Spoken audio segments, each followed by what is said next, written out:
अस्सलाम वालेकुम। अवां ॾिसो पिया फास्ट न्यूज़। मां यहाँ साजिद कोराई। ख़बर शामिल कंदासीं। मटियारी मां इंसाफ़ स्टूडेंट फेडरेशन ज़िले मटियारी पारां गवर्नर सिंध ख़िलाफ़ पैदल मार्च, एहतजाज ऐं गवर्नर सिंध खे हटाइण जो मुतालबो। तहरीक इंसाफ़ जे शागिर्द विंग इंसाफ़ स्टूडेंट फेडरेशन ज़िला मटियारी पारां गवर्नर सिंध इमरान इस्माइल ख़िलाफ़ खैबर खां मटियारी ताईं पैदल मार्च करे मटियारी प्रेस क्लब अॻियां एहतजाज कयो वियो। मार्च की अगवानी इंसाफ़ स्टूडेंट फेडरेशन ज़िले मटियारी जो सदर दीपक कुमार, आसिफ अली मल्हा, अली रज़ा खोसो, शौकत मेमन, आमिर अली ऐं शिराज मला करे रहा हुआ। तहरीक इंसाफ़ जा शागिर्द अगवान पंहिंजी पार्टी के गवर्नर सिंध इमरान इस्माइल ख़िलाफ़ सख्त नारेबाज़ी कंदे खेसि हटाइण जो मुतालबो कयो।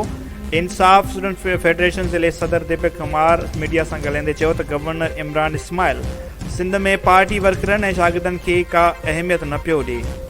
वधीक उन्हनि जो चवण हो त गवर्नर सिंध इमरान इस्माइल खे फौरी तौर हटाए तहरीक इंसाफ़ जे कंहिं जाखोड़ी अवामी नुमाइंदे खे गवर्नर बणायो वञे, न त ॿी सूरत में कराची प्रेस क्लब अॻियां धरणो हयो वेंदो।